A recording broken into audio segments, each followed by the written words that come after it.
righty. I think we are live. So want to get this one started. Thank you guys for a little bit more patience with me in the captain's chair again today. Hopefully this goes a little bit smoother than last time.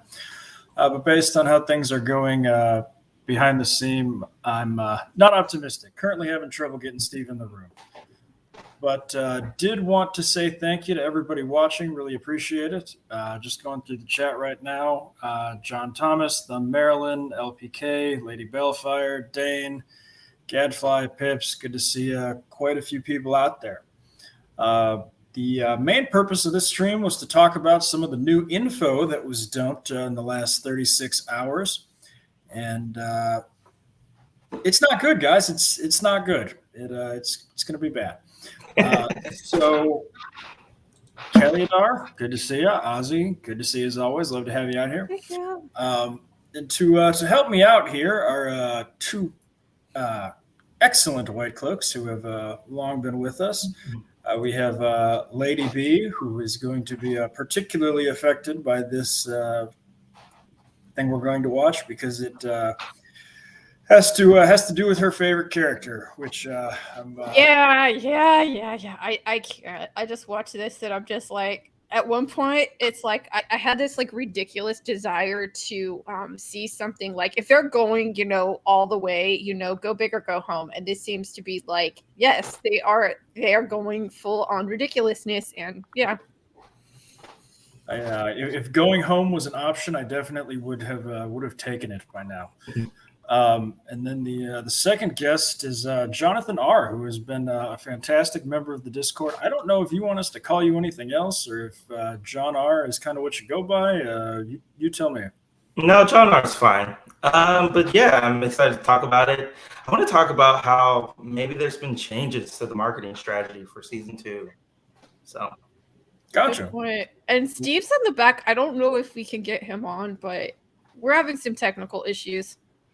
So, yeah, I'm probably going to give up on that. Unfortunately, he's at work, so he should be working anyway. But much thanks to him for trying to get on. But anyway, Trip and Mule, welcome. Glad to have you here. So without further ado, it is probably time to get into this, and I'm going to probably have to pause it occasionally just to make sure that I'm not running afoul of any copyright regulations. So give us some patience here. Also, you may have to bear with me as far as doing this because I don't know how this works. Why don't we talk about what dropped today? here we go. You guys tell me if you can hear anything that's going on here. For those of you who are not yet introduced, this is Randall Thor, the Dragon Reborn, chilling with Logain Ablar, the backup dragon, in what we now suspect to be a sanatorium in Kyrian, which is apparently a Middle Ages insane asylum. So they're treating our boys well. Yeah, you know what this looks like? It looks like a Game of Thrones set. Like there was a. It just looks really familiar. Put together a cheap courtyard. They're really big about I don't know, their set design. It just feels very enclosed, not like a real place. You can definitely tell. Well, it would help if there were any extras in any scene anywhere, but that doesn't seem to be a thing that happens. So I'm going to play this, and I apologize for the lack of captions. As I said, it's amateur hour here. Luckily, there's only about 7 lines, so we should be able to let you know what's happening. Are we going to pause? We certainly will be. Okay. How long are you going to wait? I'm sorry? Before you ask me what you want to ask me. So let me know. Can you guys hear this? Yeah, we hear it sound nice and clear. You know what's funny? instead of adding extras and having people walk around this sanatorium or whatever that means, you hear crazy people in the background. There's men screaming, people yelling, but there's nobody on set besides these two. And it's just another thing to remember, Amazon is cheaping out on this show. For sure. And this is seriously like some high school prom shit where like Rand likes Logain and is just kind of walking by him. It's like if this would be so much better if it was a porno. Like, how long are you gonna wait to ask me what you want to ask me? Licks the spoon deliciously. It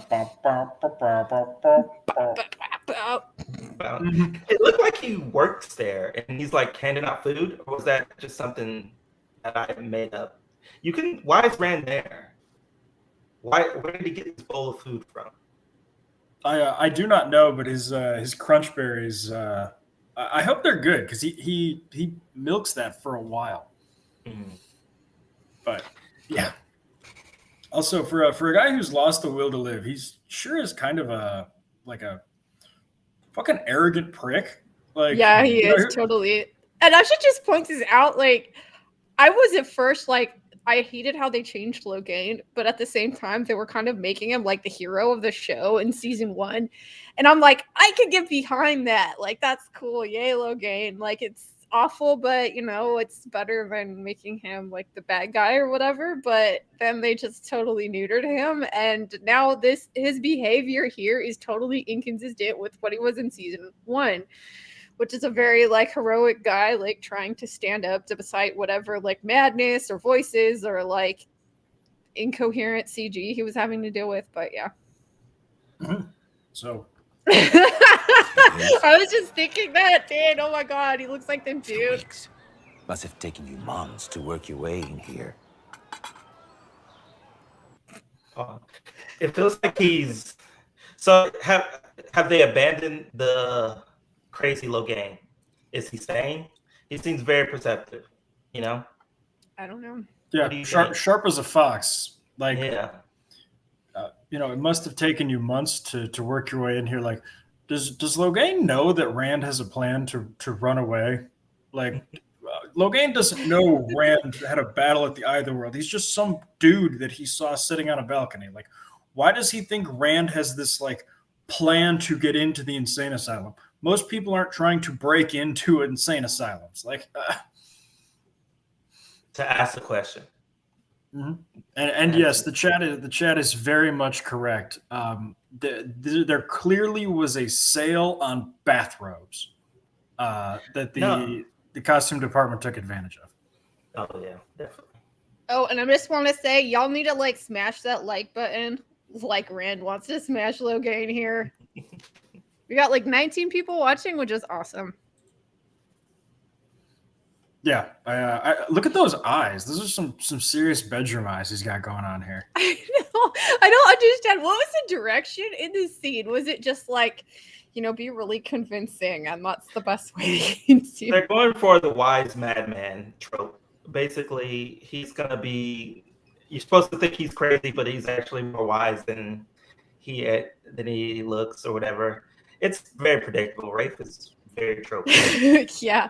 So this is funny. I just want to say, like, does anyone think that like Rand from season 1, who does not know how to use his sword and can't seem to do anything and has no agency, is going to be smart enough to come up with this idea to go infiltrate whatever like mental institute this is in Carrion, just to meet Logain, because apparently he's a guy that knows how to channel, even though he has been gentled? Like, is that consistent with what they did in season 1? I don't know. Yeah, it is not. I'm also very confused. Like, why did I'm assuming Siwan ship Logain from Tarvalon to Kyrian to? I mean, is Kyrian renowned for having the best mental hospitals in the world? Like, I'm very confused by this. Why is he in a mental hospital anyway? Like, yeah, it's. Yeah, might as well keep going. Gotcha. I want to shout out a couple people in the chat who are new here. We have, or newish. Luther Rain, good to see you. Ann Richards, good to see you as always. Edmund Hoare, hi, from America. You're from New Zealand, but welcome anyway. And then I apologize. I apparently have the ability to do this here. So anyway, moving on. You're more patient than I am. I don't know what you're talking about. Don't lie to me, boy.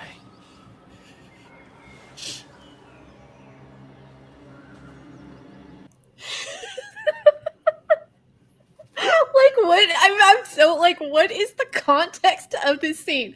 Like, what did they tell these actors? Like, what are they trying to get from each other? I think what's happening is that they changed the dynamic between the books of Logain and Rand's role. Logain is clearly the mentor, wise mentor. Mhm. I think that's what they're going for, and I don't know, it just feels wrong. It does, because it's like they're seducing each other. Like the kind of what they're saying and how they're moving and the framing of this scene, the colors, it's kind of like Twilight, like oh goodness. Yes, and it's strange to see. I mean, if you literally just changed Rand's line from like, "I don't have feelings for you." This basically plays out exactly like a high school drama where the girl who the guy has a crush on is demanding he tell her why he won't confess to having a crush on her. Like this is written like a high school drama. Mm-hmm. And They yes, write what you know, right? The CW writers that they picked up.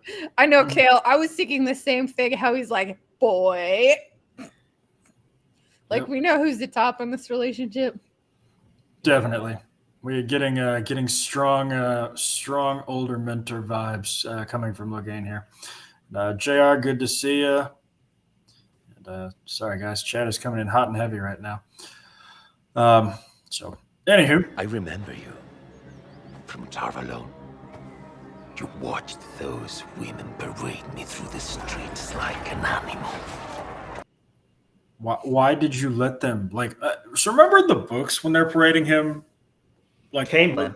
Yeah, and Camelin, first of all, great call out. But second of all, he's they go really far to mention how like he stands very proud and like isn't bothered by the crowds and just basically is not intimidated by anybody at all. And absolutely brutal change. And this is kind of why this stuff bothers me is watching you know people will say, "Oh, see, they did it right. Logain saw Rand and laughed," and then Yeah. you're just kind of like, "But they've changed the entire context of this. This utterly changes his character." I'd like to point out something too in the original scene that because of that film editing here, they make like you think that they make you like, I wouldn't even say make you think, they want you to look at Matt in this scene. Matt, Like they're yeah. showing Matt all the time. They don't show Rand. Like there is like he's looking at something and the next shot you see is Matt. Again, it was this whole like dragon kind of thing. Who's the dragon thing? And it's exactly. Dang, you know. Yep, and want to highlight this comment because it is absolutely correct. He's already gentled here, so why does he still have his talent? That does not. That is a good point because he gets gentled in the cave when he like rightly attacks the Aes Sedai without we're threatening his life, doing You a know very what? heroic thing. You know what I was thinking of is Logain's story in the books is a story of he's a depressed person, but he always still has this crown on his head. And that's just completely gone here. Like Logain he's not depressed. A minute ago, he's so confident. He's talking with a purpose. It's like, what is the direction for Logain as a character? It's completely thrown out the window. Exactly. I don't know what they're doing. See, that's why I love him. That's why I love this character because he has like the worst things happen to him in this story and he's still hopeful. Like he gets gentled, yet he's still like willing to help the people that gentled him. Like he could have abandoned like Schwan and everyone's sorry for spoilers, but like he doesn't. He comes back and helps them. And even though his story gets completely butchered at the end and he doesn't get a good resolution, and I mean, I still really appreciate him for that. Yeah. Yep. And I'll highlight this comment for Stablebow, and then I will end it because this is not a 2-hour stream for me to rant about Brandon Sanderson. Yes, by the way, like I hope you all stay and watch Dane's like deep dive for books like later. They're still on Eye of the World. My favorite part, sing for your supper. Can't wait. Play That's for going to be your a supper. great stream. Yeah, that's the best. Hmm. Anyway, carry on. Okay. You must be confused. Nah. I can see it. When another man can channel, there's a glow. Yours was right as a He's doing the nipple thing. It's why is he so sinister? Whoa. Who stands like this? He looks like a bad guy. Like he's Okay, let's just take a minute to take the lore desecration here. I can see a man who can channel. That is not how Sidene works. Men can't tell when other men can channel. It's not like the Aes Sedai that can tell like when women can channel, and they can kind of gauge how powerful someone is, which is why they have the hierarchies that they do in the White Tower. They don't really know. There's some vague like feeling they about got it. rid of his talent. Yeah, and then it's like he has a talent though, right? Exactly. He can see Taviran, and that's why he saw Rand and laughed, because it's I don't know like what if what he sees is like Min sees. I think they described it as glow or something, but it's not channeling. Like he's laughing like, oh my god, like they're like arresting me, but like there's like dragon over there like You know, sitting on a fence. you know what I think about? They've actually degraded the women's side of the power, and they don't even realize it. I would imagine, because Moraine couldn't see the women and didn't know that Nynaeve could channel in the first season, and then this season they're saying that men can see other men glow with the power. So Yeah. they unintentionally made distinctions in the power, which I was wondering if they were going to do or not. Yeah, I mean, Yeah, it is certainly bizarre seeing the push, and I will argue to my grave that it is entirely antithetical to the themes of the series. But that's for a later video. of course. They any just I've ever seen. I'll never forget looking up and seeing you sitting on that wall. I knew you'd shake the world. Caged as I was, I couldn't help laughing. And here you are now. More crazed madman. Yep. And so Thumb Maryland, yes, they could have avoided this basic error by having Logain say he recognized I Rhaenys know. Targaryen. They were this close. But the problem is, if they did that, then he would have had to have made a bunch of comments about like Nynaeve, so they couldn't do that.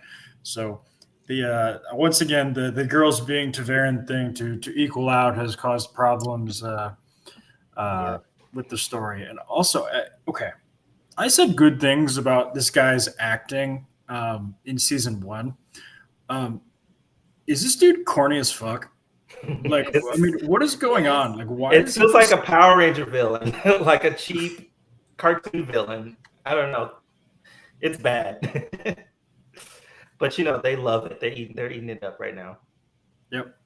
And you got the chat is correctly pointing out that they couldn't even do the same shot from the first season because the camera focused on Matt, and they don't want to show the other actor, so they have to redo it.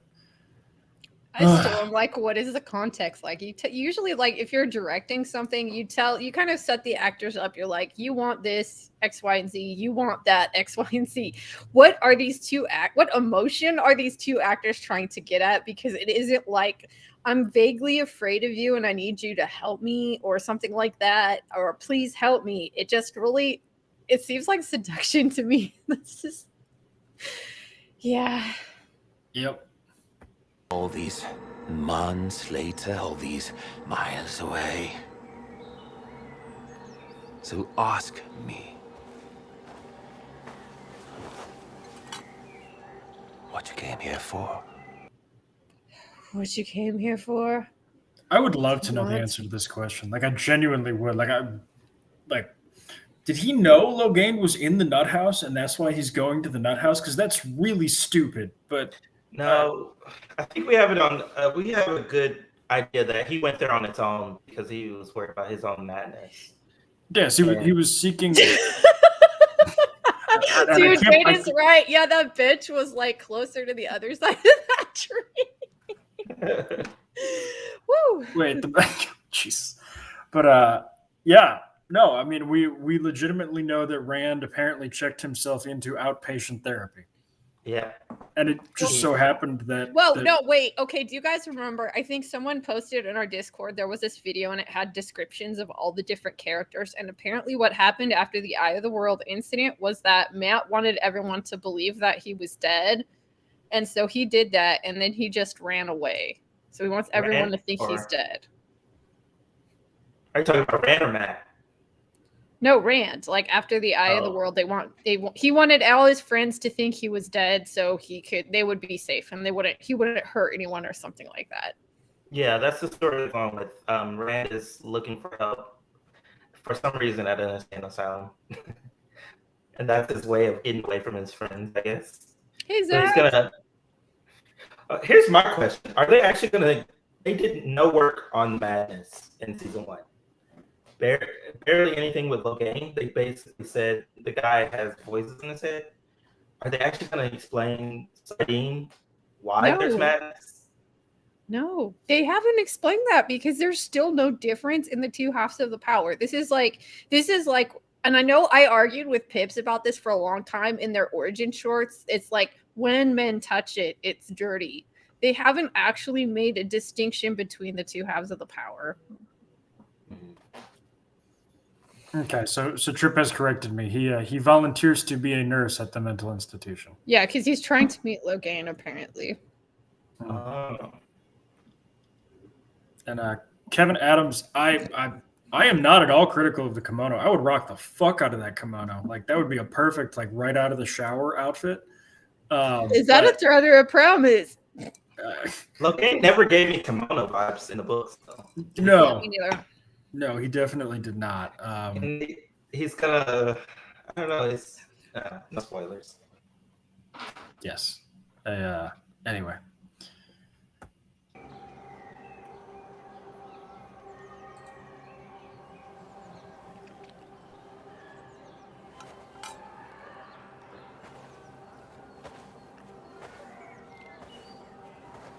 Crazy man in the background, if you can hear it.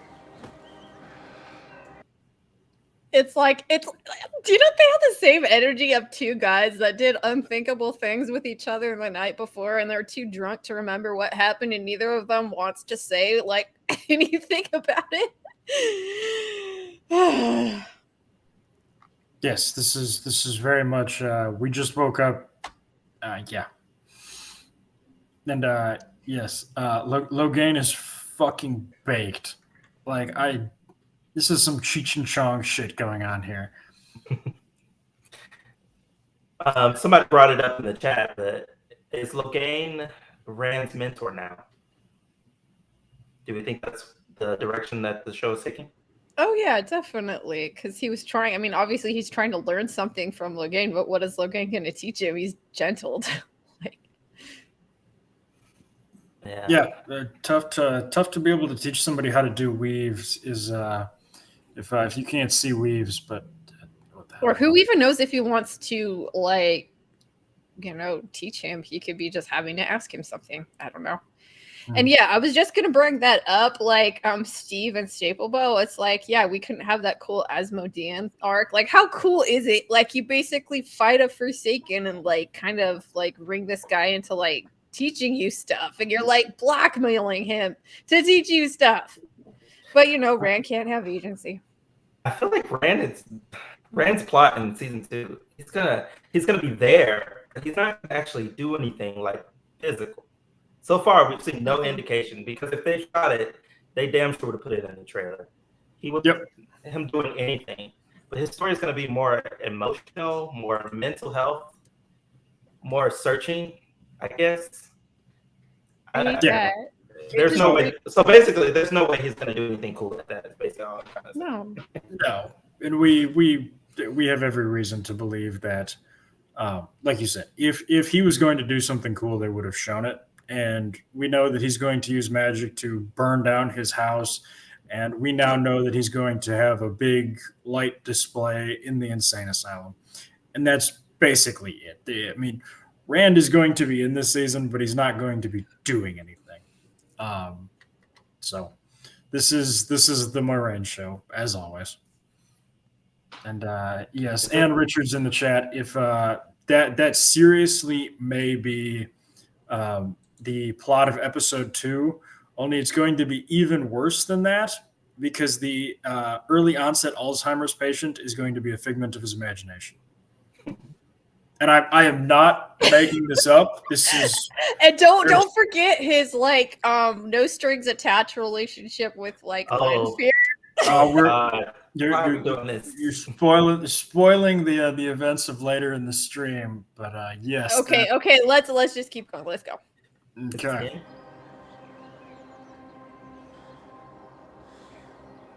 I want to know how to control it. How do you control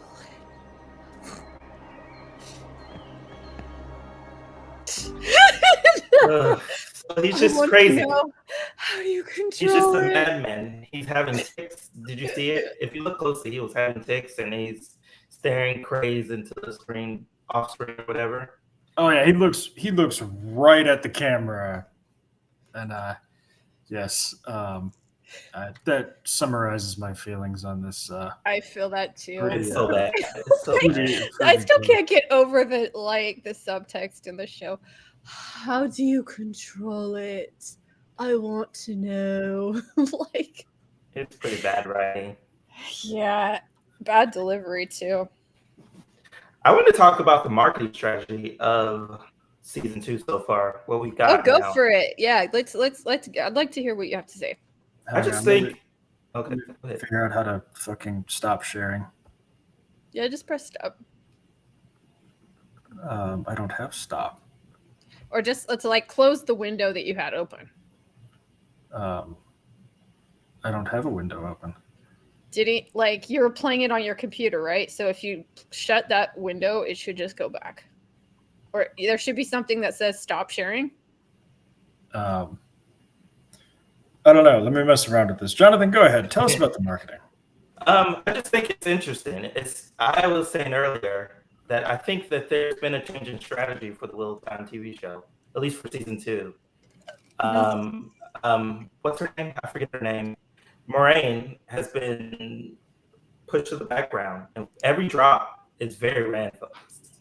Rand, who feels like he barely does anything in this new season, is very much at the forefront of their marketing.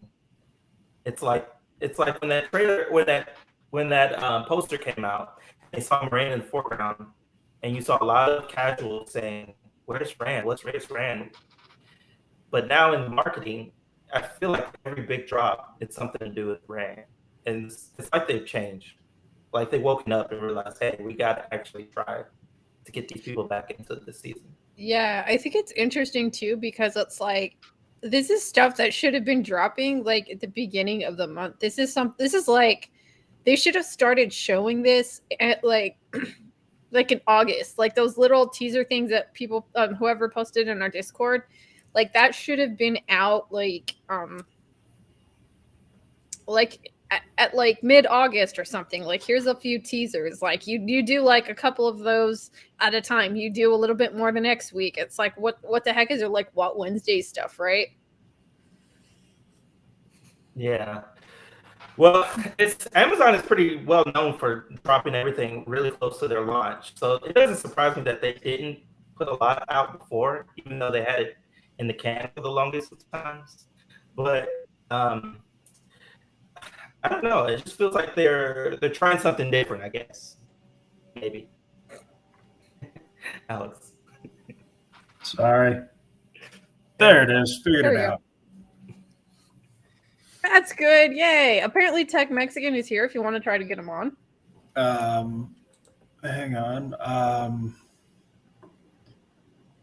I don't know how. I seem to be It should stuck. be like an ad person thing.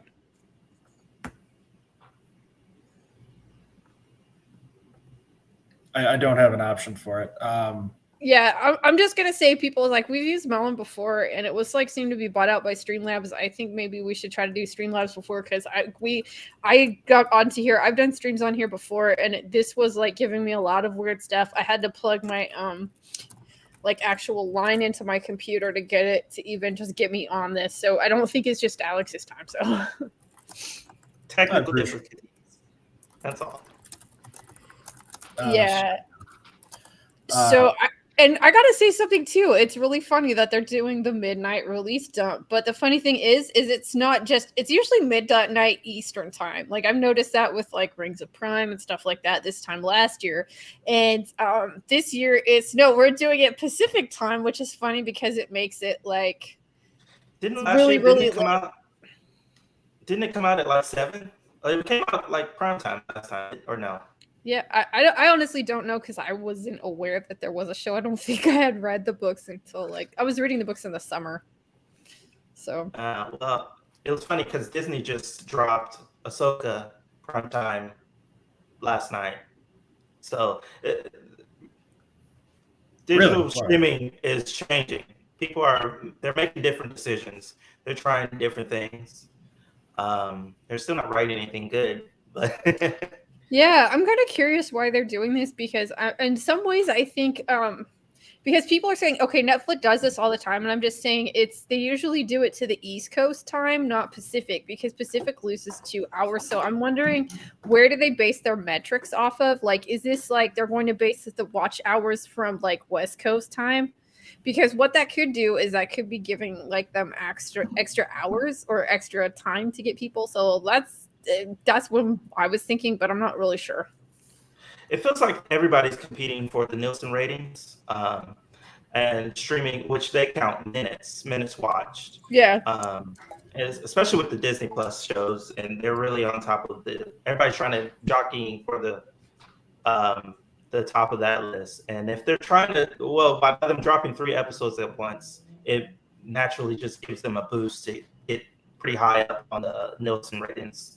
Yeah, but even that is so weird because it's like it's all self-reported from them, and I know that's been pretty controversial with how they like massage the numbers. And it's like, okay, minutes watch. Okay, well, we're just gonna tack on something to season 8 and like give it to certain people on like Twitter of Time, and like they can screen cap it or whatever, and that's how we'll get some more minutes watch of that. Like.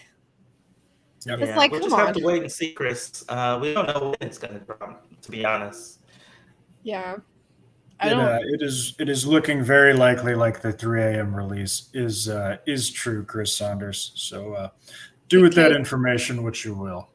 Yeah, because if it's 3 a.m., it would be 3 a.m. East Coast if it's midnight on West Coast. Mm-hmm. Yep. And Richards. Yes. So yeah, anyway. We're all waiting for the actual adaptation. So Alex, do you have those pictures from the Discord that we like got of those, like I think it was a video or something? It's on the Amazon Prime page. If you go to the show's Amazon Prime. Yep, give me 1 second here as I try to not fuck this up. And there's some juicy drops in there. Well, it's only 1, 2.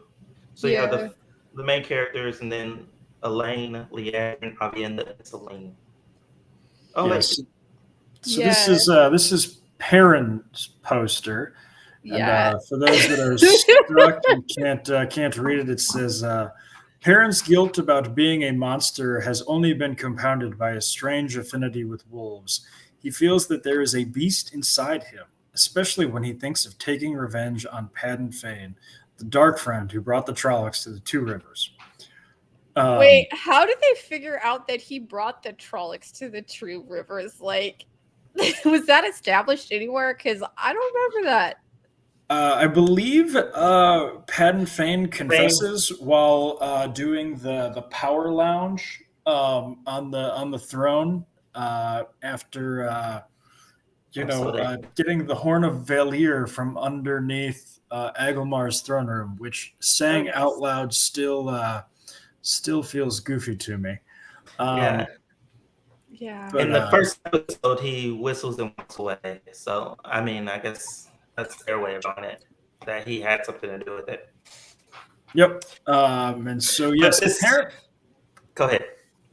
Apparently, in this season, we are going to get quite the anger-fueled hate monologue from Perrin about how he needs to kill Padden Fane, which I am looking forward to because that sounds. Well, we got to talk about this poster for a second. Can we give this guy props? He shut his mouth, and they have golden eyes on them. They did do that. My question is that his actual mouth? How do you guys feel about Perrin with the afro? It just feels, I don't know, I hate it personally. I'm not a fan of the afro, but I don't know what to say. Like maybe it makes him look taller. I don't know, but yeah. Anywho, yeah, that is the Perrin poster, and we were basically wanted to ease you in on this one because these do not get better. No, they don't. So let me pull up which one. Let's do Rand. Let's do Rand. Zach told it the truth. Or where are you gonna go? I don't think I downloaded Rand yet, Hey, but Brian.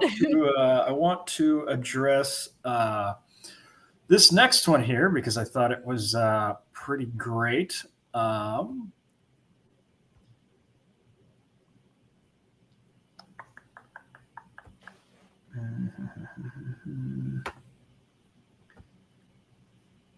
Oh God, man.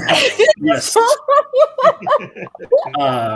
Yes. Born Just a seer with the ability to glimpse someone's future, Min was forced by her aunties to become a carnival attraction until she escaped. She has traveled from city to city, bar to bar, avoiding attachments and the Aes Sedai who either want to study or use her. Hey, Carnival confirmed. Or season 2. okay. Okay. Jonathan, go ahead. What is your take on this? Because I have quite a bit to say about this. I just think once again we're dumbing down Min, her talent. She's just a generic seer. Aunties at the carnival, that's dumb. Why are we doing this? Why are you calling them aunties? It's a very gay lingo. Auntie or gay and black lingo, I guess. I wasn't gonna say that, but thank you for pointing that out. But I don't know. Why do we care about this fake backstory that they're building and not the actual backstory? I have no idea. I guess that was sort of part of my question for this is, so in the books, it's basically hinted that her aunts are prostitutes, right? Like she lives in a brothel. Her aunts. They're not like her really, like related to her. Yes. So I'm very confused about what he meant by this. When they wrote this, that the lesbian prostitutes locked her in the. You think they're going to show her off to be a circus freak? I like that. She's a carnival attraction. I'm like. But I guess in defense of the prostitutes in the books, Min's aunts always treated her very well. So I don't know where the idea that they forced her to be a carnival attraction. Yes. Wait, also, I'm not sure how her gift would lead to one being a carnival attraction. Like, what does she do other than like predict people's future? That's not a carnival trick. That's just a guy who, makes shit up. And what's funny though? I think we lost Lindsay. But what's funny is Min hid her powers. She didn't want to deal with people constantly asking her about her powers. So she, unless it was people she trusted like Moraine, she hid her powers throughout the series. And it's weird that she's gonna sit with Magic 8-Ball at the carnival. It's some bad writing. It's so tropey. It's so unoriginal. It's boring. Yep. And I think Ann Richards makes a great point here. If you have somebody who is running around predicting people's fortunes, they would definitely stone that person as a dark friend. So, not sure what the game plan is here, but this isn't it. No, more generic will time. Yep, generic bad fantasy. So let me pull up the next one here. So yes, Min is a circus freak. Big fan of that one. Let's see. We wanted to see Rand. Yeah. Well, should be the most important one. His plot should be central to season 2, right? Yep. So we got Rand here. Go ahead and read this one, Jonathan. You requested it. You can pull us out here. Oh, we lost it. We're back to men. Oh, I can pull it up if you don't have it. hang on, I got it. I don't know why it went to men. Oh, because I'm not pausing. Pause. There we go. Okay. After learning he was the Dragon Reborn, the reincarnation of the most powerful channeler, Rand went to the Eye of the World to defeat the Dark One. After seemingly succeeding, he went into hiding to let everyone think he has died in order to protect those closest to him. So it felt like they took the synopsis of book 3 and I don't know, everyone thinks he's died in order to protect the people around him. Why would Rand do that? It makes no sense to Rand's character, his motivations. It's just bad. What do you think? I'm just very confused as to why any of this is happening.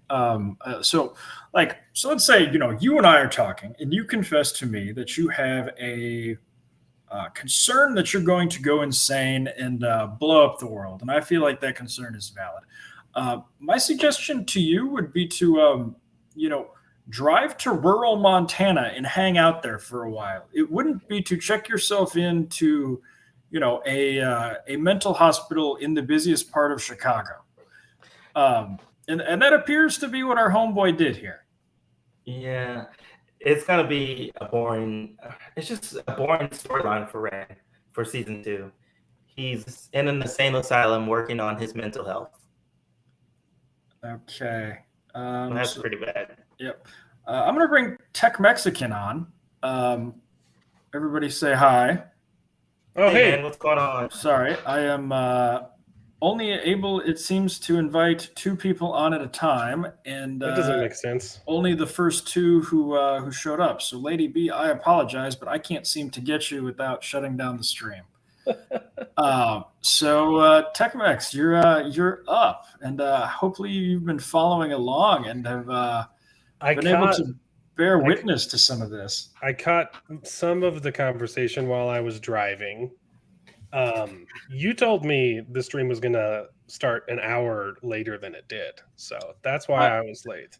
I did, and I owe you an apology, and I owe Dane an apology because I tried to cut in on his book cloak stream. Yeah, because I was looking it up, like, wait, there's another stream at the exact same time. This is the disadvantage of having 3 white cloaks, all of whom work and none of whom talk to each other about anything. And you guys are far apart now, Right? With tips all the way across the world. Yep. So I guess I'm going to, let's rip this Band-Aid off. Let's just get right into it because this is the one that really should have us all screaming. And let me share this. It's gonna hurt, guys. Is it the Screen Rant article? No, these are the bios from. They're on Prime Video. Yeah, no, okay. Of the characters for season 2. I didn't know if we were done with those or not. I generally try not to react to Screen Rant articles because they're embarrassing. Like they're literally designed to make you angry, so you respond to them and yell at them. And I just made it an entire segment on my show, which is great. And people should check out Tech Mexican's channel because he is quite good. So, all right. Yes, John Thomas, I am silencing women's voices. It's not every day I get to do it, but when I get the opportunity, I like to. So let's Tech. Why don't you? You want me to take this one? This Okay, one? I can take this one. Celine, a fiery, independent woman working as an innkeeper in the Foregate. Where's that? It's in Kyrian. I don't remember that ever being mentioned in the books. It is. It's the the Foregate is- slums of Kyrian. Yeah, it's right outside the. Yeah. Oh, it tells it's the poorest part of the wealthy city of Kyrian. Got it. What? She lives for the moment, forming a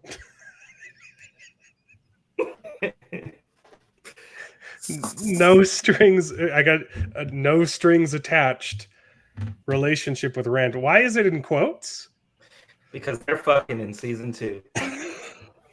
No, but that's what that phrase means when it's not in quotes. What does it mean when it's in quotes? I don't know. I love the implication here that not only is Lanfear getting boned by Rand in the Great Hunt, but that there are apparently also other people banging Lanfear in the Great Hunt, such that it's no strings attached. Yeah. The whole point of book 2 story is he resisted Celine's wild temptations. Is this Now 'cause he's gonna be her beta, Wait, is it- little bitch boy. Is this because are they trying to make a Dark Friends with Benefits pun? God, I Oh, hope so. God. That would be fucking fantastic. But I guess obviously the last sentence is the problem. But like when I make fun of this show, one of the things I say is things like, you just know they're going to make Lanfear a fierce, independent woman who was wrongfully scorned by Luce there, and this caused her to be a person. Like, I didn't think they were actually going to put the phrase fiery, independent woman unironically in the character description. Like, what are we doing here, guys? They're bastardizing in the Wheel of Time. Yeah, it's just really sad and pathetic. Celine loses her charm, and it was as the Temptress. There's nothing to look forward to in this character. It's sad and it's being dumbed down. It's pathetic. Yes, and I guess the other thing that really struck me is like, she's going to be an innkeeper. Like, what is the most like laborious thing Lanfear does? Like, she doesn't work. She basically, even when she's pretending to ride through the forest, the thought never occurred to her to change into something that would look like she's riding through the forest. Like, she wears awesome like gowns even when trapped in the woods.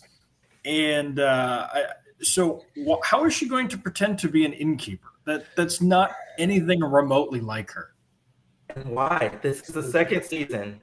The Dark Friend was the innkeeper, the barmaid, Dana the Dark Friend. Yeah. Why are we doing this again? It's repetitive. It's not interesting. It's obvious. Spoilers. She's a Dark Friend. Right, which is another thing that I find fascinating about this. Like, why are they giving so much away? Like, even like their big stuff, like their big cliffhangers in season 1, they're giving up. I also want to say welcome to some people in the chat here. I'm sorry, LPK, Pleek Savvy, J Rambles Universe. There are a couple more here, and no Pleek Savvy. I don't know why she's 40. That's fucking weird, but whatever. The Min casting is worse than the Avienda casting, in my opinion. You think so? That's tough. I mean, I hate them both, but I mean, Min is way worse. I hate Min's costume in the picture. It looks, I don't know, it's not good. I also want to point out, no white dress for Celine. Also, what gets me is what's silly is that this character has a description at all, because I mean, we know why. I don't know if we want to spoil it, but the description they're providing is the exact opposite of her presentation in the books. She's literally pretending to be a damsel in distress the entire time. Yes. She's presented as a damsel in distress because that's the appeal. That's how she lures them in, by getting men to protect her, or to want to protect her and to be her savior. Yes. How is Right. why would this descriptor be something Rand is attracted to? And Rand, I mean, I guess it's pretty similar to Egwene. To Egwene, yes. So, Rand really likes women who bitch him out on the regular. Let's see. Do we have any other bad ones? But anyway, this was the one that everybody should have just been, like. Rand wants welcome women to with a share. career. I think we have Leandrins. I bet you she's getting her backstory. Oh yeah, that's right. We're pretending Leandrin is a person that we should care about. It's mostly stuff we've already seen. Let's see. I guess the bigger thing for me here is, why does Leandrin have a thing at all? Like, why does Hers makes like, more she's sense not than important. Celine's. Why does she? She Right. basically is there to get to take Egwene to the Shanshan and then just be generally a dick. I don't know. I don't know why. She's important for this book, and that's it. No, I would say her descriptor makes more sense than Celine having one, but the comment that Staplebow made makes way more sense. If anyone should have a profile, it should be Ingtar. I couldn't agree more. The reason that I point this out, and it's not that the description is so important, it's that she has a description in the first place.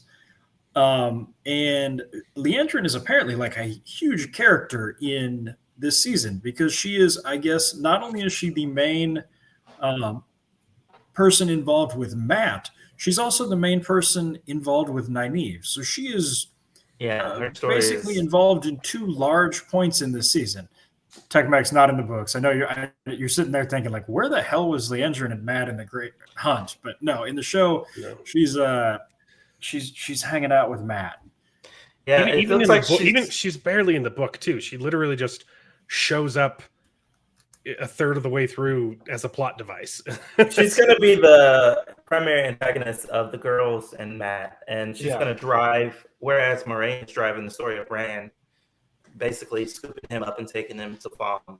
It's Leandrin who's scooping Matt, Egwene, and Nynaeve up, and that's just going to be her driving plot for those characters. I assume you guys already know about the Robert Jordan quote regarding fan fiction and erotica. I do, but you know what? Yeah. I always like to hear it. So would you mind taking it for us? Well, if you go back to the Celine bio, then where they talk about friends with benefits, which I think would make this quote relevant, is someone asked Robert Jordan in an interview if he likes fan fiction, and he says, "I don't mind fan fiction," but then he specified erotica on the other hand, and then he said, "If you want to write erotica, fine." This is a direct quote. "If you want to write erotica, fine. I like reading erotica sometimes, but if you write erotica using my characters and post it, I will find you and I will come down on you like the hammer of God. I've found some very raunchy and very badly written examples of that, and I don't like it a bit." Yeah, it's pathetic. It's not even fun like the HBO show or something. It's just pointless fucking. Yes, it is. It is quite bad, and I don't know what to really say about that. But it would probably make, if they were just going to have random fucking, it would help if they were hot. But we don't do that here. Yes. I guess, Jonathan, did any of these other ones jump out at you? Because I mean, they're all like, half of them are just inoffensive nonsense, whereas some of them like nonsense. Only thing that I really liked, or one more, is the Shamael. I can read it to you. Do you have it? Probably. Yep, there it is.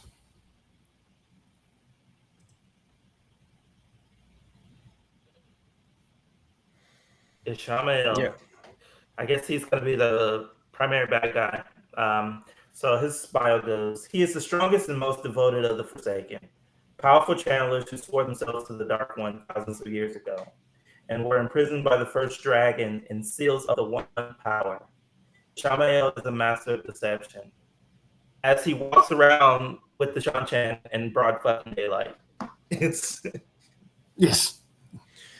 They somehow Is, managed to make him look more ridiculous than he did in the season 1 finale too. Like, what is that outfit? I do not know. Maxi Primo, good to have you here, and good to have everybody on the chat. I feel like I'm seeing some new people here, which is always good to see. So, thank you for coming. Yeah, 30 people in the chat. Hit the like button, guys. But I did see the good news that Nerdrotic is starting to read the Wheel of Time, which will help bring light to this. I hope so. It deserves to be mocked significantly, but yes, the Jonathan, the Ishii just hanging out, kind of holding Surath's purse is going to get really old really fast. I feel like they're going to do a whatever, some kind of, why would they say Ishii is the master of deception if he's not going to be up to something? Maybe there's going to be a twist somewhere. Because obviously everything we've seen, he basically just stands there. So they're probably planning something big for him this season. Well, we know he has something big at the end, so. I hope so, because I do not know what else there would be to do with this. Because he has to do something. They can't just hang out and talk to each other, which seems like is unfortunately probably going to be what happens. Well, I assume they're just going to have him and Rand sheathe the sword.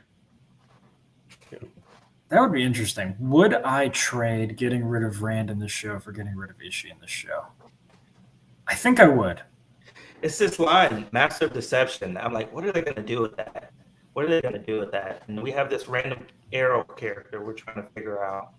I could honestly see them having Arrow be Ishamael or some other way to have Rand be. See, I think there's no way. Do they have a bio for the new character that I missed? No. So Errol is the lunatic at the mental asylum that Rand is at, and basically he's only credited. He's got an actor cast, and he's only credited for episode 2. Okay. Which points significantly, in my opinion, to him being a figment of Rand's imagination, just like the guy in the cold open of episode 1 had an imaginary best friend right before Linadrin extrajudiciously murdered him. Got it. Dempsey, good to see you as always, man. We have predictions that Rand will sheathe the sword in Landfear. Well, confirmed. No strings attached. Right? Cutting all those strings. What It is was funnier when I made the joke because he's supposed to sheathe the sword with a Shamael, just not like that. It's just different kind of sheathing the sword. Yeah. Oh, what does the no strings attached mean? Like, I wonder if like she's trying to pull him to her side. Why would they not no strings attached? That's so dumb. She wants strings attached. Right. That was her whole thing. So I genuinely she was like, think... use the horn and I will be by your side. I will make you great. You will have me. If only you use the horn, you can have all of this attached with strings. So I think Mule has maybe has something going here. Needs no bondage. But I think the other solution to take away here is that and I genuinely think this is accurate, that the comment in the chat that Rand is genuinely attracted to women who have careers is accurate. So he legitimately thinks that no, it's a good thing that Celine is keeping him at arm's length, because that is how relationships are supposed to go. more And, modernizing, a little time for modern audiences. Chris, I'm not aware of this. Suwan lied in season 1 due to season 2 clip. When is that? Are you talking about Logain? What she said she was going to keep him at the in the tower. Oh no! Because of Logain. Yeah, I was going to bring that up. You guys talked about it before I got on. Yeah, no. The last time we see Logain in season 1, it's Swan Sanche saying, "We are going to keep you here in the tower forever and torture you day after day because we are the bad guys." Yeah, he's like, I want to kill myself, and she's like, no. No, we're gonna punish you forever and keep you here. And then all this, unless the scene that we're seeing takes place in the White Tower, which makes no sense because Rand was trying to run away from the White Tower. Then it has to be in a different location, which means it completely contradicts season 1. Do you think it's going to be as dumb as she actually just takes him around the world with her? Suwan? Yeah, taking Logain around the world with her. I don't know. That's God, I so hope so. dumb. That would be I hope so. That would be great. I wasn't excited for Galadriel until Twitter started freaking out that he is based. Oh, I was gonna say this might be the only thing I'm actually excited about. The Galadriel actor is my favorite part of this show. I think his biggest sin is like he liked a Matt Walsh tweet or something like that. Like that's it. He's a fairly big Andrew Tate guy. Kind of likes him some J.K. Rowling, which they do not like. Big Ron DeSantis supporter. That did not make Twitter of Time particularly happy, but he does have a country music single that is it's not bad. My question is, where is he? Why is he not being in any of the promos? He's not in any of the posters. Because he's white. Where is this? I think he's only in season 3, is from what I understanding. So that is kind of bizarre, which does point to Matt not getting his quarterstaff scene. Well, they're giving it. They already showed it in the trailer. They gave it to Nynaeve. Nynaeve fights both of them. That is, it does appear that Nynaeve fights Maxim and one of the other gay warders in the trailer. So, yes, that is indeed what it looks like. I'm still hoping that we might get something, but I also am not going to believe any fight scene that this Matt actor is in on account of the fact he looks so fucking goofy. Yeah.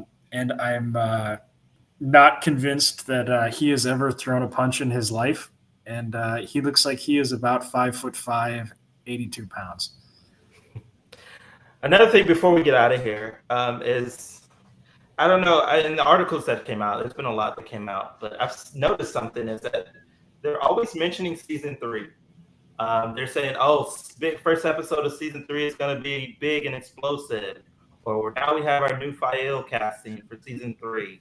Don't worry if season 2 sucks, because season 3 is going to be really, really good, we promise.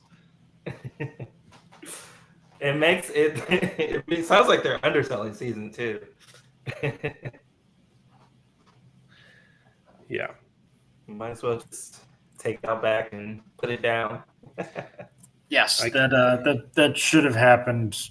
Basically, they should have seen what they had at season 6, saw what they lost because of COVID, and then said, this is a sign from God. We need to put this sick puppy down. I think you're being too optimistic. They're already rewarding Rafe Judkins with a second TV show. They're not punishing him for this. Nope. No. Yes, they gave him God of War.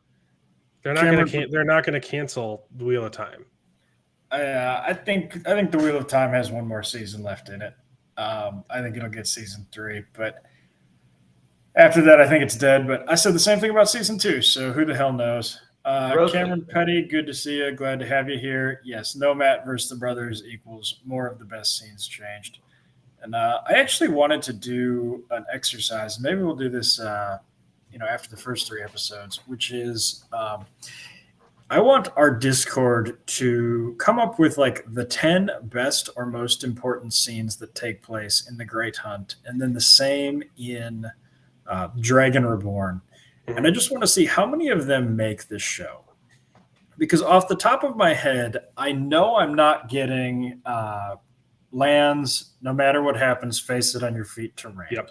Yeah. I know I'm not getting... Because he already hasn't done that, yeah. Yes. I know I'm not getting Matt versus the brothers. And I know I'm not... You think Matt's going to blow the horn? You think they're going to give it to him?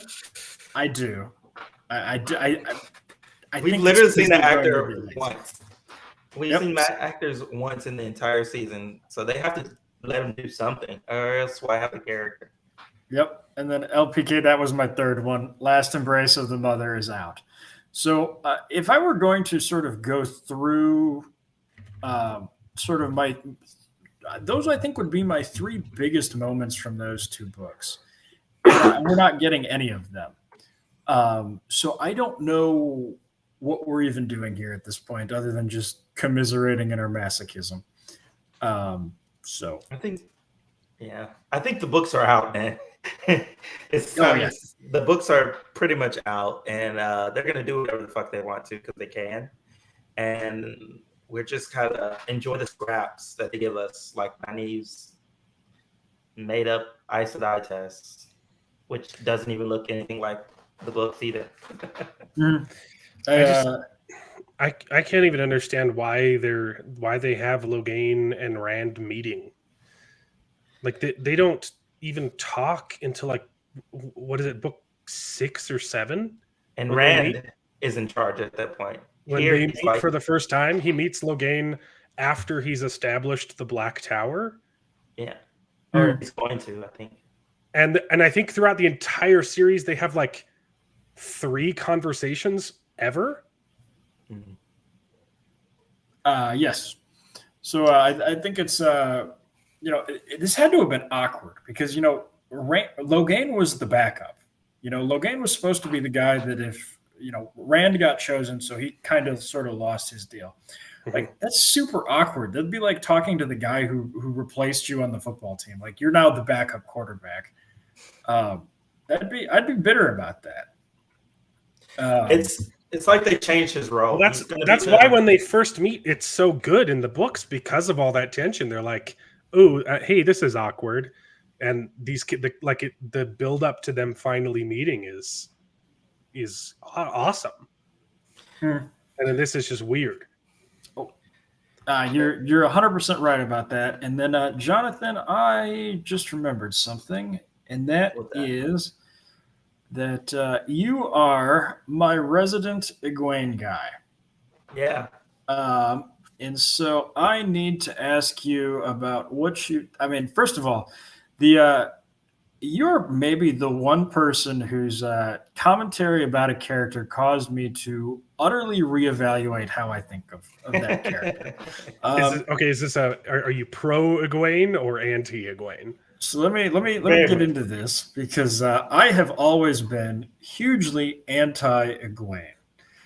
And I remain that I am anti-Egwene, but Jonathan R. made the fantastic point that Egwene may be a complete bitch, but she is a bitch that gets things done. Yeah. Which means that I have now moved her up a tier above all of the bitches who just mess things up and don't do anything. So I used to have Egwene and Elaine basically level. And because of Jonathan's comments, I have now moved Egwene a full tier above Elaine. What? So Elaine's way better. What are you talking about? I think if you don't start off hating Egwene, you're not human. But if you finish the series and you still hate her, I think you're ridiculous. I don't know. She's just from the very beginning. I just like her attitude about it, and I don't know. I bought into her. Funny thing about me, I bought into her perspective, and I kind of fell out of Rand's perspective. I don't know. It was a fun character to enjoy in the books, Apparently, she's going to be bitchy this season. In season 2, she's going to be bitchy that she's not as strong as Nynaeve. So they took the criticism. So that was actually the comment that I wanted to ask you about, because apparently in the first couple episodes, Egwene sucks. Yeah, like like Nynaeve is apparently dominating Aes Sedai's school, and Egwene is just super jealous of that, which I find to be such an odd subversion, because Egwene is supposed to be a dorky people pleaser who gets straight A's in school, and Nynaeve is supposed to be a little rebellious and like hates everybody, and yeah. So if you're not going to make Egwene good at school, well, then she's no longer the bitch that gets things done. She's just kind of a bitch. At which point, I then now have to put her back on par with Elaine. So I think Egwene is getting done dirty. Yeah, I think what they're thinking is Egwene's going to start at a low point and end the season with the high point of the Shantan power up and fighting back. I guess that's their goal. You can clearly see it, but I don't know. It's just a dumb way to adapt her story arc. Where's the through line from season 1? I don't know. It's not interesting. The books are way more interesting. I agree 100%. And so that was kind of my last note here, because I just had to ask, because I know you're the resident Egwene guy. Jack R, good to see you, man. Unfortunately, it is time to start winding down, because we were the opening act for the Dane's Book Club, and I don't want to steal any more of his thunder. Play for yourself. I think the last thing to mention about Egwene is from one of the comments that they're going to make her unbreakable from the get-go, so that she doesn't have a character arc, which it doesn't make sense. She has to be broken first, which is why book 2 happens, because of the Shan-Shan, and she gets stuff that I don't want to spoil, because it's literally my favorite part of the series. And because of that, she becomes like stuck up and unyielding. And she has an incredible arc throughout the series because she gets broken and never wants to be put in that position again. Yep. So, and it very much makes her they're probably going to call her Matt in this season. So I don't know. Yep. She Egwene is definitely slated to go through the hero's journey. So that is about it. So Tech, I'm going to put you on the spot here first. Anything you want to plug? Any Wheel of Time stuff you got going on? Yeah, well, I have a weekly live stream on Sundays, Best Gen, where I just talk about the latest thing that's coming out, and that's going to be the Wheel of Time in 2 weeks. So we'll talk about Ahsoka this week. But I'm working on Wheel of Time specifically. I'm going through season 1, and I'm making a Devoid of Logic series, which it's something that I did for Rings of Power, and I just didn't have the strength to do it for Wheel of Time. But I'm doing it now. I'm trying to get it finished before season 2. That's gotcha. I've got a teaser out right now called Ben Shapiro Destroys the Wheel of Time with Facts and Logic. I need to get to those. They came across my my recommendation list today, and it's my best work. So is it okay? Because you are quite the editor, so I think that's saying something. The new video, the Rings of Power ones are pretty good. Yeah, okay. I watched them. They're really good. But nice.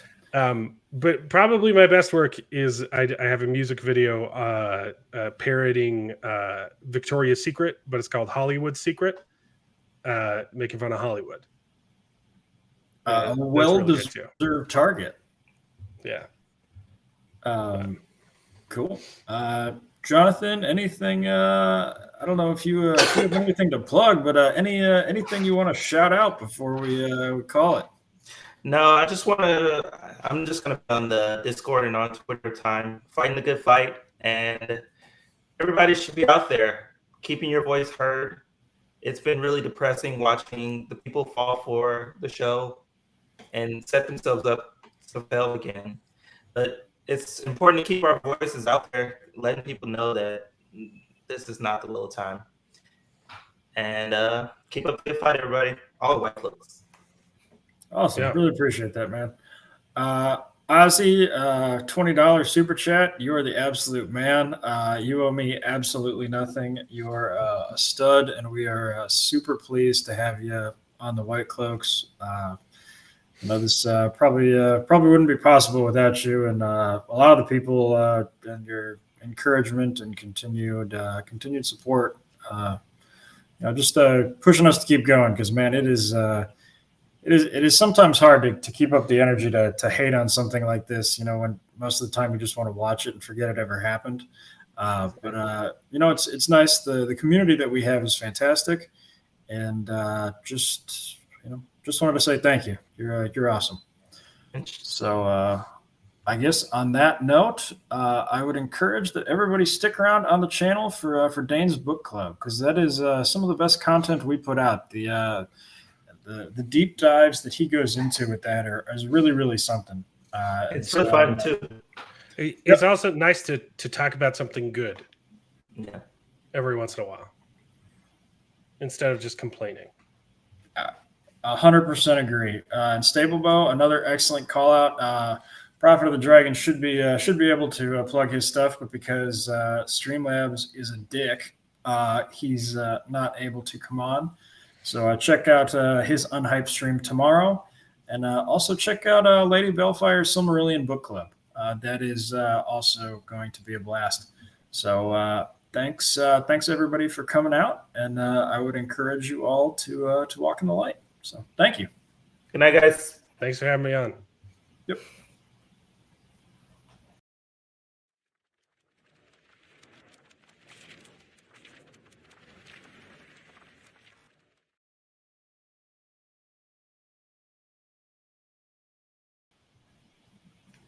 Oh man, Alex, that was a tough one. We had so many problems. Yeah, that was. I don't know what's happening. I'm 90% sure I'm getting fucked over, and StreamYards has included some new subscription tier. It doesn't make sense because there are 3 tiers. You can either have 1 guest, 5 guests, or like 12. So the 2 guests doesn't make sense. Hang on.